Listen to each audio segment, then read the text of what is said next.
What's up, everybody? Welcome back to another video on the Texas Rangers Report. And if this is your first time watching the Texas Rangers Report, make sure to subscribe right now because I'm your number one source for all things Texas Rangers related on YouTube. But also make sure to join the Discord. That link will be in the description down below. So on today's live stream, we're going to be going over a ton of news and rumors and Q&As regarding the Texas Rangers. But to get it started off, we're going to be going over seven draft prospects the Rangers should look at going to the 2022 MLB draft. And this is going to be the big one because the Rangers are playing better than last year. So that means we aren't really trying to tank for a pick. We have the third overall selection. There is a lot of good players in this draft class as well. So hopefully we can get an impactful player.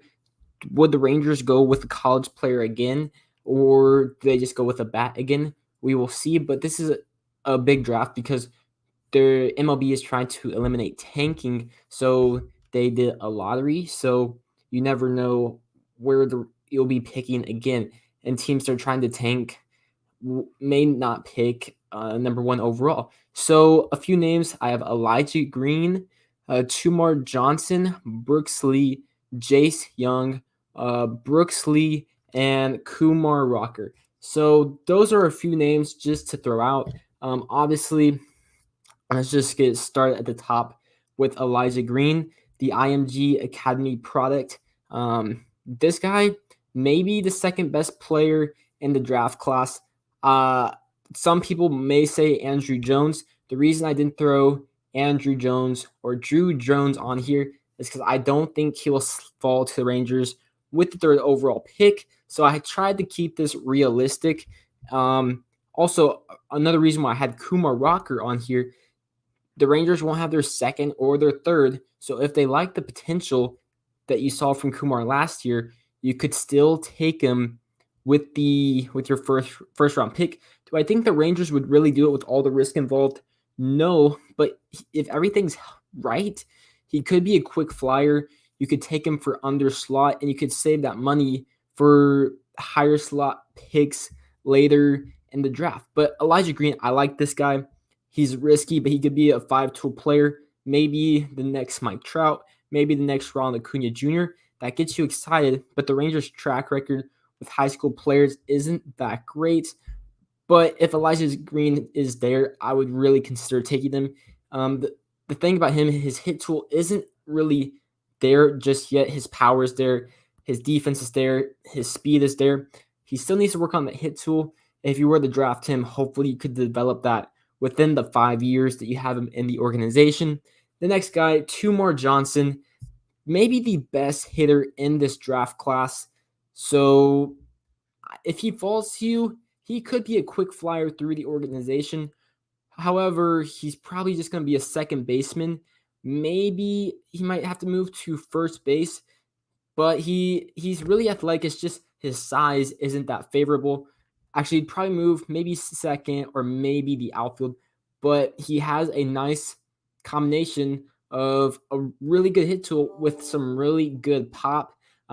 If he were to fall to me, I'd really consider it. I do like the Rangers' new draft philosophy of taking polished players from Power 5 schools, but if Elijah Green or Tumar Johnson were there for the Rangers with the third overall pick, I would really have to consider it. I don't know if I would take Drew Jones because I feel like even though he might go number one, I feel like he's the most risky out of all these guys. You might have your different takes, but I think, is the most risky. And then we have Brooks Lee, the Cal Poly product. He's a shortstop right now. Will probably move to third, gain some more power. I like that one. Could be a quick flyer. He's also a switch hitter. Some people said he could be an underslot for the number one overall pick, but he's been playing really well. So I would definitely look for the Rangers to be at least interested in him. Then you have Jace Young. I think there's going to be a lot of buzz around Jace surrounding the MLB draft. One, because he's Josh's brother, so I think that's going to generate buzz in itself. Two, he's a Texas Tech kid, and the Rangers are going to have their eyes on those Texas products. And then 3, he is probably a top 5, top 8 talent in this draft class. The thing about Jace Young, kind of similar to Tumar Johnson, is that it's all about their hit tool. Jace Young, I think some scouts have his hit as a 60, his power as a 60. But the thing about Jace, he can't really do anything else. He's not athletic. He doesn't play defense well like his brother, doesn't have a strong arm. He may even be a better hitter than Josh. But is that something that you're willing to risk, maybe to play him at second base, maybe DH, maybe first base? This guy could probably fly through the system relatively fast. But if you're taking a guy with the 3rd overall pick, would you rather a guy that can impact your team more on defense and more on the base pass, like maybe Elijah Green, maybe Tumar Johnson, even though it'll only be second base? Tumar is really athletic. So I think there will be interest. He's a really good hitter. We saw that last year when he hit a bunch of bombs for Texas Tech, but we will have to see. And another guy, similar profile, I think, is Brooks Lee. I think he's playing a little 3rd for LSU right now. Profiles as a first baseman. He might have the best pop in the draft class. We will see. But I think there's a trend in this draft class. There's a lot of good players with a good hit tool, a good power tool, but they don't really have a defensive position. They aren't athletic. So would the Rangers really want to spend a top pick in the MLB draft on a good hitter? That I see. I don't know what a good comp for Jace Young or Brooks Lee would be. Would it be? I don't even know. If you guys know Michael Bush, he's a top prospect for the Dodgers. I think that's something I would compare him to prospect-wise. I don't know MLB-wise. Maybe Jorge Soler. No. But you guys know what I mean. Like, the really good bats. Really good bats just don't have a spot defensively on the field. But I think Jace Young would be a quick flyer. So would Brooks Lee. I think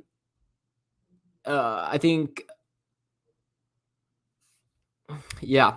And then you have Kumar Rocker, who I think would be a risky pick as well because he had the elbow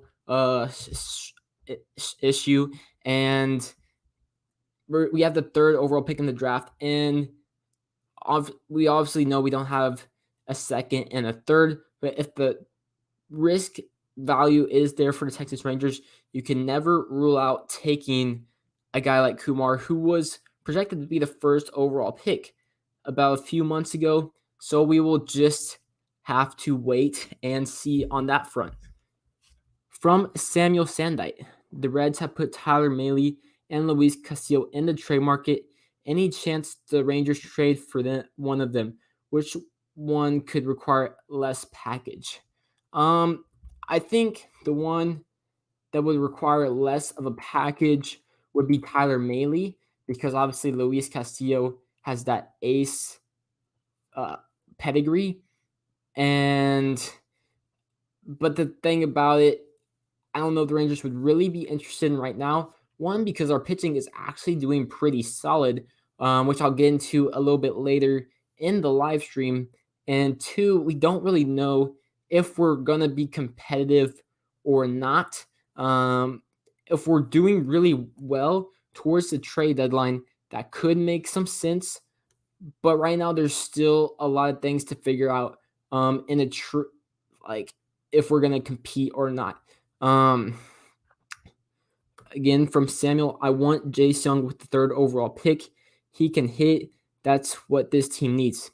I mean, yeah, with the 3 true outcome rule, there's been less of an emphasis on defense, but since the MLB will be most likely eliminating the shift with next year, teams may want better defensive players on their squad. Jace Young doesn't really fit that. I mean, he could be one of the best hitter in the draft class. It's kind of hard to tell right now, and obviously the draft is still a while away. Things can change. Somebody could get Tommy John, or somebody can fly up the draft boards, and we'll be like, "Oh, we need to take this guy." If you guys remember, Adrian Del Castillo fell down the board drastically last year. But we will just have to wait and see.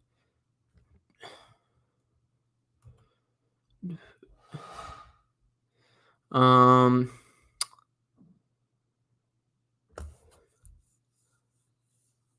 one second.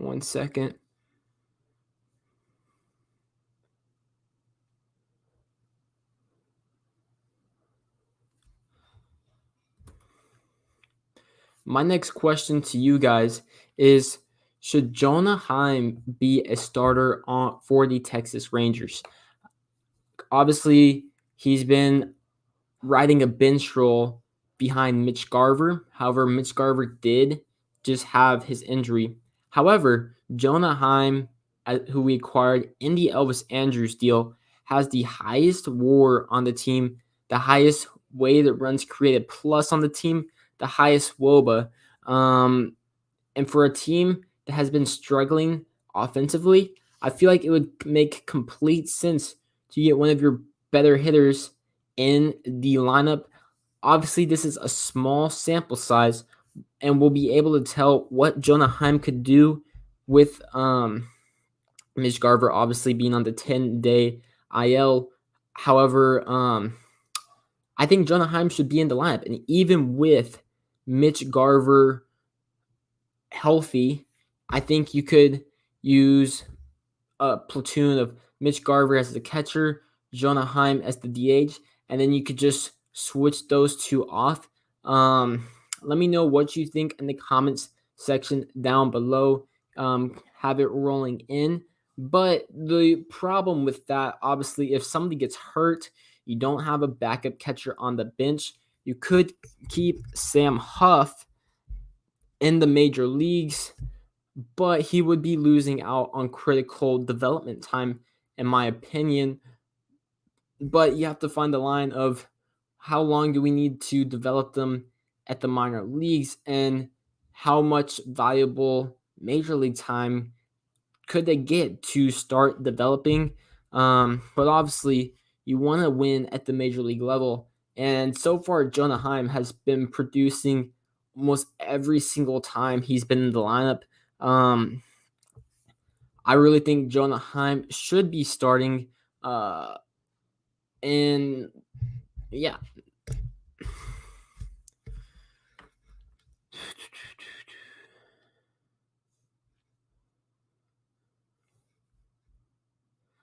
I'm also curious if you think the Rangers need to sign a catcher right now, kind of for the same reason, because Mitch Garver is hurt. Sam Huff could use more developmental time in the minor leagues. I think some guys that could be up for grabs is Alex Avila. He's an offensive-minded catcher. He's still a free agent. And Wilson Ramos, he's kind of an average catcher at everything he does, but he's still a free agent. You could sign one of those guys, and then you have them as a backup to Jonah Heim. Sam Huff could spend this time developing in the minor leagues, because right now he'd just be riding as a backup to Jonah Heim. And whenever Mitch Garver gets back, if they're playing well, you could keep them, or you could just designate them for assignment. I think it's an option the Rangers could consider, but we just have to see how Sam Huff is doing. I mean, it's a fine line. Do you want them to stay in the minors and develop, or do you want them to be a backup developing in the major leagues? Which one is more valuable for an MLB organization? From Samuel Sanday, Duran and Foscue are hitting well. Who'd you trade for a pitcher? I would trade Justin Foscue.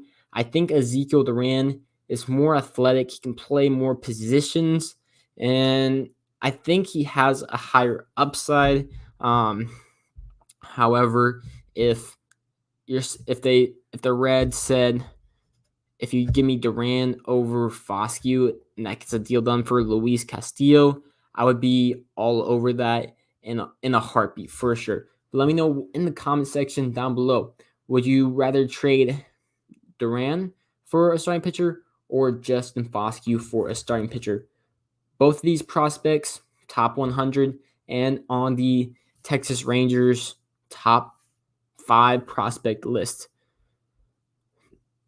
So, another question is, are you concerned with Marcus Semien and how he's been playing? For me, I am concerned. His baseball savant numbers are similar to his 2020 season. And in 2020, he had a 0.2 WAR. Obviously, that was the worst he's ever played at the major league level. And the season prior, he was coming off of an AL MVP season where he placed third in the votings, and he dropped off to that 2020 season. Excuse me. But this season is really comparable to that 2020 season. Excuse me. It's only 28 games, granted, but I'm concerned, to say the least. He is a slow starter, and he has shown signs that he can turn it around. His expected numbers are a little better than what he's doing, but if you look at his baseball savant numbers, it isn't pretty. And I'm just hoping he can turn it around, because the Rangers' offense has been drastically underperforming. Corey Seager has definitely been our best hitter, but he hasn't done anything crazy like we thought he would. Adolis hasn't been amazing. Nate Lowe's been okay, but he's still hitting a bunch of ground balls. I just think the team hasn't really been performing well, and that could lead to Semien's bad play a little bit. But then again, Marcus Semien is a slow starter. I do think whenever we get into the summer months, I think he can start turning it around, because you don't have 6 to 7 more seasons as a fluke.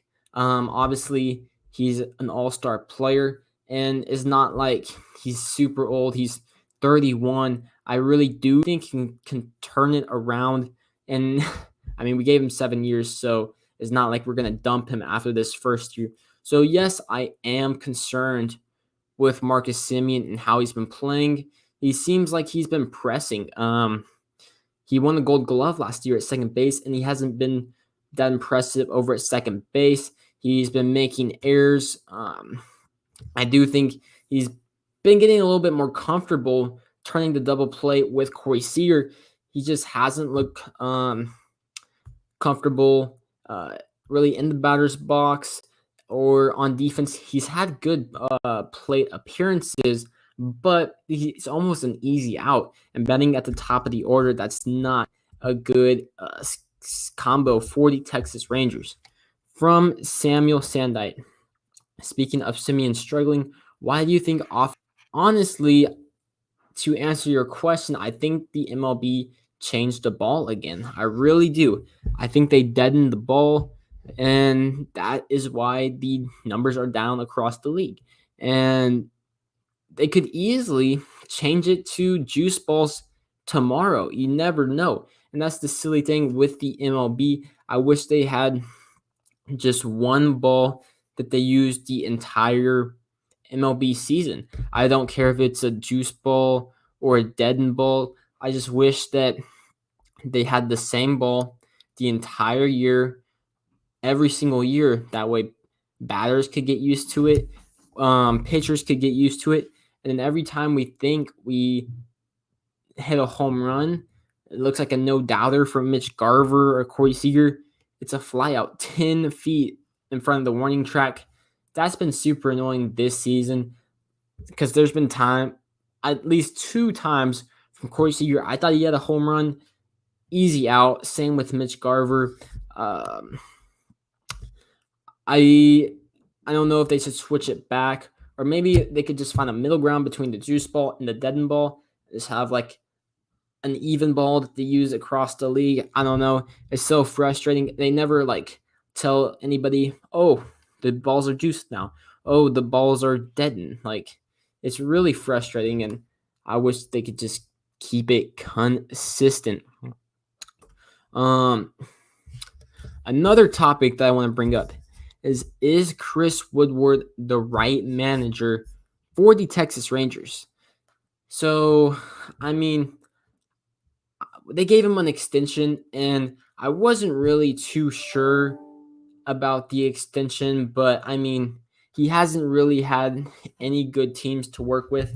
I think his best team was in 2019 when we finished a little bit under 500. But to me, it seems like Chris Woodward is stuck in his ways.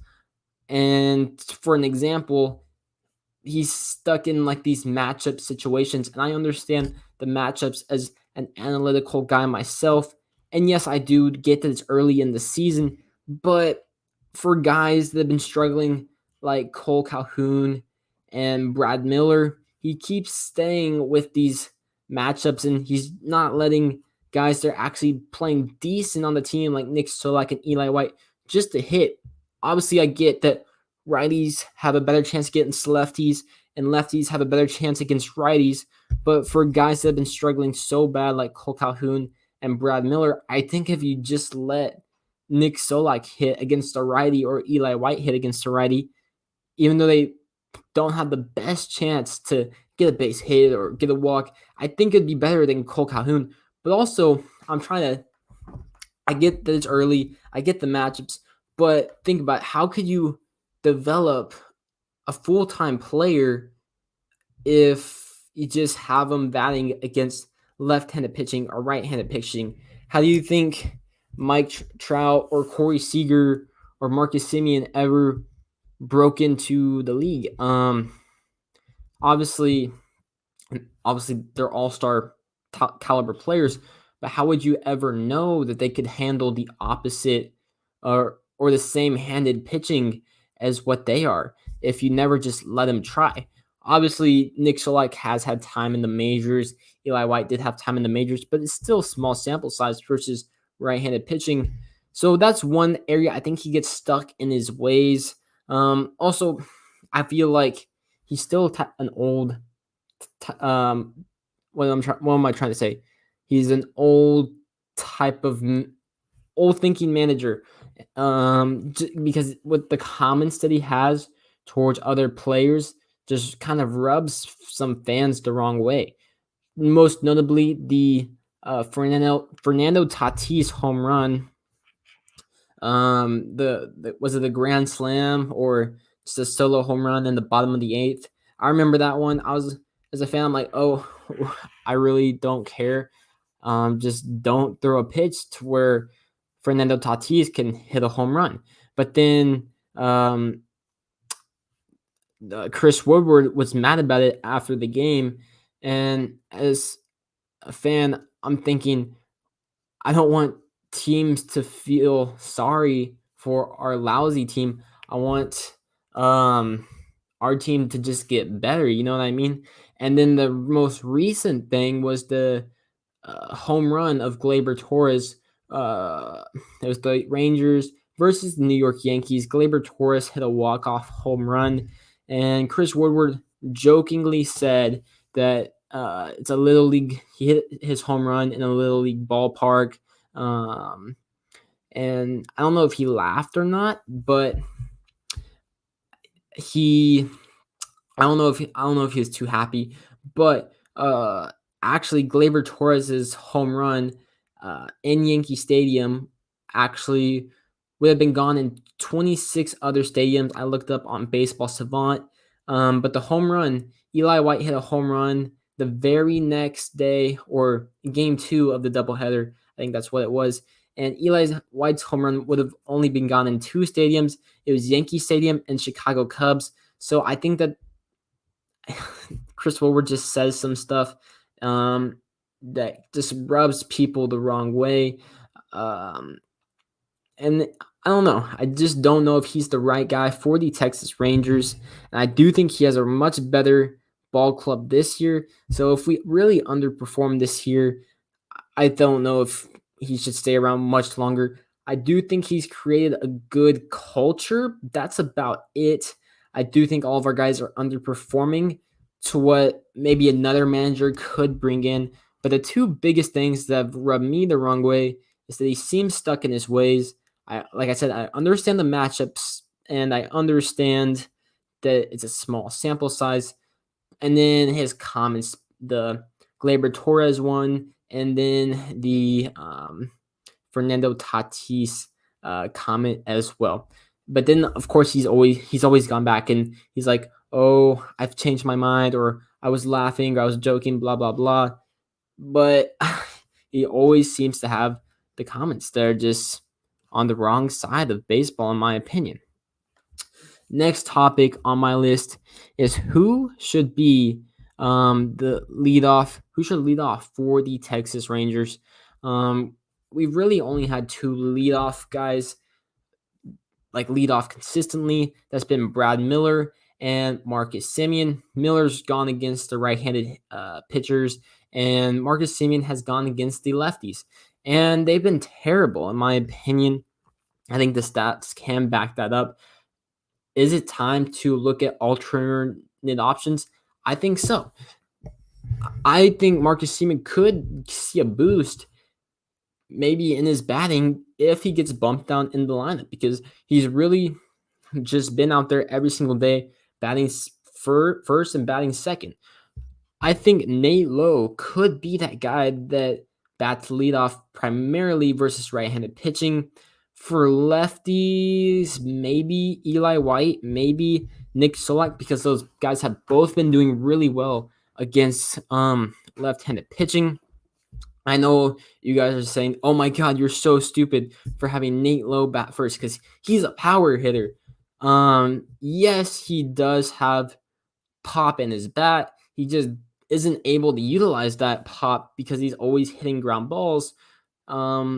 But he's also good at drawing walks. So for a guy that doesn't really utilize his power, I don't think there's really any point in having him as the fourth or fifth hitter in the lineup just because of a stereotypical, "Oh, I'm a first baseman, I should be the power hitter." I think you could put him at the first spot. He could draw some walks, and then you have your better power hitters able to drive those guys in like Lowe. I know that he's not fast, but this new era doesn't require fast leadoff hitters. Look at Kyle Schwarber. He leads off for the Philadelphia Phillies. He's slow. He has power as well. And I'm not saying Nate Lowe doesn't have power. He just isn't able to utilize that because of his launch angle. I made a video on that earlier in the offseason. But Nate Lowe will hit a few home runs here and there. He'll probably finish the year with 20 to 25. So that's decent pop out of the leadoff spot. And he was 90th percentile in walks last year.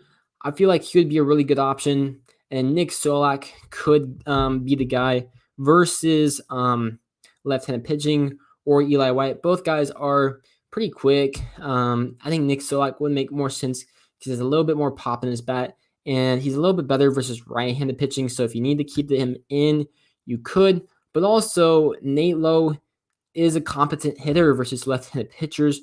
So there's a chance that you could keep Nate Lowe in as the leadoff guy as well. From Samuel Sendai, I'm the right guy for the Texas Rangers. Yes, sir. We could put you in as the third baseman and the left fielder as well. Yeah. And I could use my MLB The Show character as well. I think that could turn things around for the Texas Rangers. Next up on the list is Martin Perez the ace for the Texas Rangers? I think he is, if I'm being honest. I really think Martin Perez is the ace of this staff. Obviously, you've had guys that have stepped up. Dane Dunning, Martin Perez, Glenn Otto. Those have been the main guys. John Gray has been really disappointing. He was the ace going into the season. He could still step up and be the best pitcher of this staff. But Martin Perez already has one WAR on the season, so obviously people are going to regress or they're just not going to play as well. But that translates to about like a 5 to 6 WAR towards the end of the season, which is definitely ace stuff. Obviously, I'm not saying he's going to get 5 to 6 WAR. He has a 2.1 ERA, a 2.55 FIP, and his baseball savant numbers are good as well. What's the cause for this? I think it is his cutter. I'm pretty sure that's a new pitch for Martin Perez, and it's paying dividends. Obviously, the Rangers pitching coaches have had what am I trying to say? The Rangers pitching coaches have utilized adding a cutter to players' arsenals before. Kyle Gibson, that turned him into an all-star, and he's still a competent pitcher today. And Martin Perez is using that cutter really effectively. He's getting ground balls, and I mean, players are still hitting his balls pretty hard, but a lot of them are ground balls, and he turns double plays all the time. Um, I like what I've seen from Dane Dunning. That's been a nice story. Glenn Otto's numbers are a little inflated, in my opinion. His baseball savant numbers aren't so good. But if Martin Perez can be the next Carlos Rendon, where you get him to a cheap 1 year, $4 million deal, $5 million deal, and he turns out to be a stud, I'm not saying Perez is going to be an all-star and he's going to want all-star type money next offseason, but for a Rangers pitching staff that isn't the best in the league and you just want some competent pitchers, I really think that he is the ace of our staff. He's been the most reliable. He has good expected numbers from Baseball Savant. John Gray's been disappointing, and I would say that Dane Dunning would come in at the number 2 spot. And then John Gray, if he can prove himself, would probably go. He could probably get back to number 1. But I'd say right now it's Martin Perez, and then Dane Dunning, and then probably John Gray if he can prove that he's healthy and get back to the guy we signed him to be. And then lastly, we have the minor league update. Sherman Apostle and Steele Walker, after they've gone off the injury list, they've been extremely hot for AAA Round Rock. That is exciting to see. Obviously, Sherman Apostle was DFA'd and he cleared waivers, so we'll have to add to the 40-man roster again next offseason. Same with Steele Walker. We'll have to add him. We'll see how that develops. I don't know if both of those guys will get added. Apostle's been in the majors, and Steele Walker's had success in the minors, but we'll just see how that pans out. And then the Viper stays hot. He stays scoreless in the minor leagues. And if you guys don't know who I'm talking about, that is Chase Lee, the relief pitcher from Alabama, who we took in the 2021 draft.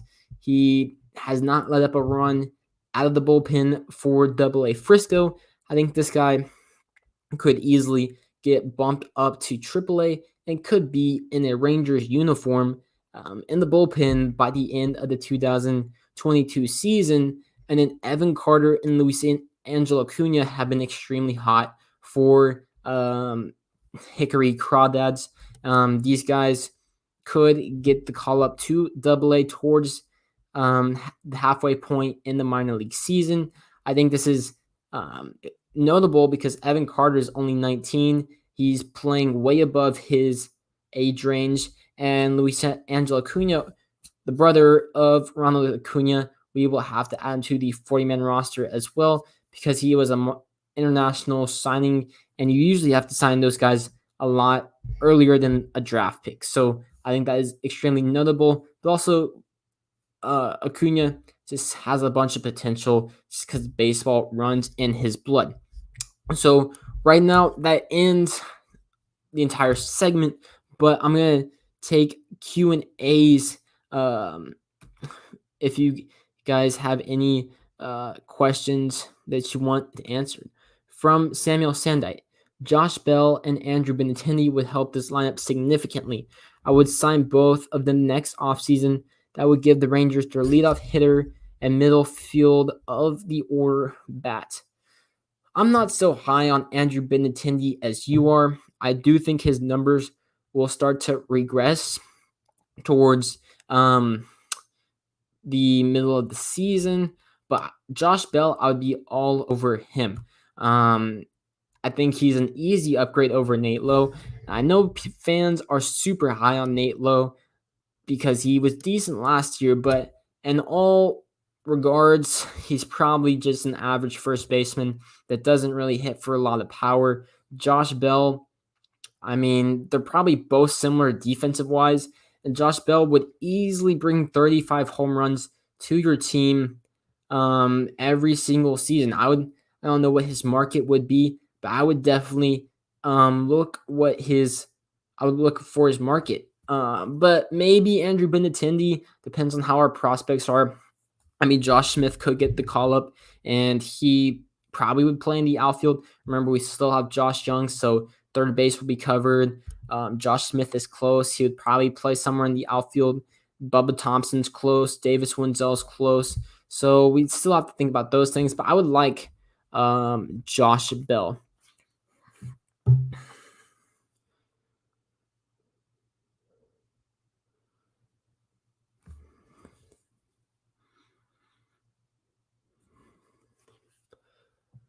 From Samuel Sandite, Josh Bell could DH if Nate Lowe sticks with the team. Yeah, it's true because we don't have a regular DH. I thought it was going to be Willie Calhoun this year, but obviously things didn't work out. And Josh Bell is a switch hitter. I'm not sure if he's better at one side or he's competent at both, but I do like that. I'm curious if Nate Lowe would have any trade value, but I do think he can still turn it around, get his launch angle figured out. It's still early in the season. I'd still have to remember and tell myself that all the time. But I would like to be in on Josh Bell. And also remember, Jacob deGrom is going to be a free agent. Noah Syndergaard will be a free agent. Joe Musgrove will be a free agent. There will be names on the free agent market. Trey Turner, I doubt we spend money on a big infielder, but I don't think Josh Bell would be spending that much money. I think going after Trey Turner or Xander Bogaerts or those would be big money acquisitions. From Willie Calhoun could be part of a Luis Castillo trade. Thoughts? No, he does not move the needle at all, in my opinion, because he's not even doing well in AAA right now. He has an OPS of like 680. So what would the Reds look at in Willie Calhoun? I get that the Reds have probably won like 3 games all year, but would Willie Calhoun really move the needle in a Luis Castillo trade? I don't think so at all. From Casey Neistat, Ted Bundy's Pizzeria. Very cool, very cool. But getting back to Samuel Sandite, I think maybe he's like a finishing touch to a deal. I think you could look at it. Obviously has to start with one of our top prospects, so Justin Foscue or Ezekiel Durand, and then one of those like guys that could possibly pan out. So maybe TK Roby or Ricky Vanasco. I think that's a good start. And maybe Willie Calhoun could get the deal done. But if Willie Calhoun's the headliner, that's not happening at all. But what do you guys think on these topics? Do you think Jonah Heim should be a starter for the Texas Rangers? I know that he's going to be a starter now since Mitch Garver is hurt, but in the future when Mitch Garver's healthy, do you think Heim should be a starter? Do you think Chris Woodward is the right manager for the Texas Rangers? Who do you think should lead off for the Texas Rangers? Do you think the Rangers should sign a catcher, right now while Mitch Garver is hurt in order to develop Sam Huff more at the minor leagues? Do you think Martin Perez is the ace of the Texas Rangers staff? He's been pitching really well. John Gray's been hurt. And are you concerned about Marcus Semien? And who are some draft prospects you are interested in? Like I said, I'm interested in Elijah Green, Tamar Johnson, and Brooks Lee. I know some guys on this channel are definitely interested in Jace Young. Some were interested in Dylan Lesko. He has Tommy John now. And then going to Marcus Semien. He's a slow starter, but then again, there reaches a point where it's like, okay, are you going to figure it out or not? And it's not like we're going to be patient with him because we have him on a 7-year deal. But let me know what you guys think. Are you concerned his stats this year are really comparable to his 2020 season? Yeah. And then I've just been really impressed with Jonah Heim, a guy that you get in an Elvis Andrus deal whenever Elvis is low on value because he's considered a bad contract at the time. You get him as just not a throw-in prospect, but a prospect that's just known for his defense. And now he's crushing balls, has the highest WOBA on the team, has the highest WAR, has the highest WRC plus. It's definitely a small sample size, but I think you have to find a way to get him in the lineup even when Mitch Garver is healthy, because that just produces more offensive firepower. And I think you just need to get the offensive going on all cylinders, which leads to, do we need a backup catcher? Because Sam Huff probably needs to develop more. He looks a little lost at the major leagues right now. Would it be Alex Avila? Would it be Wilson Ramos? I don't know. But the Rangers could be content with having Sam Huff because, like I said, it's hard to judge. Would they develop more as a backup at the major leagues or as a full-time starter at the minor leagues? I don't really know. Something that major league clubs probably contemplate. But yeah, that's about it for this video. If you like the video, please give it a thumbs up down below. And make sure to subscribe to the Texas Rangers Report. It's your number one source for all things Texas Rangers related on YouTube. If you guys have any more comments, make sure to put it in the comment section down below. I'll be on here for about another minute. But yeah, I appreciate everybody who has watched the live stream tonight.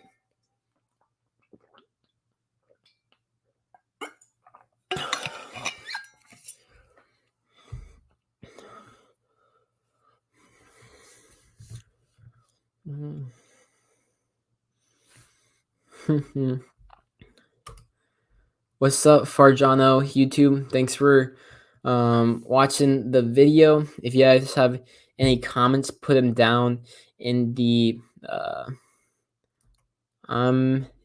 in F. Yeah, if you guys have any comments about the Texas Rangers, put it in the comment section down below. I'm about to log off the live stream, but I'll stay on here for another 30 seconds. But I appreciate all the new subscribers, the new people, or just people watching the channel. I really appreciate it.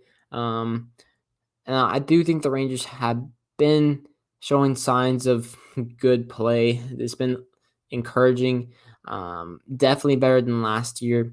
We just need to get it going on all cylinders for maybe a week or two, and then we'll be thinking differently about this team. But if you, with that being said, appreciate everybody. I'll see you on the next one. Peace.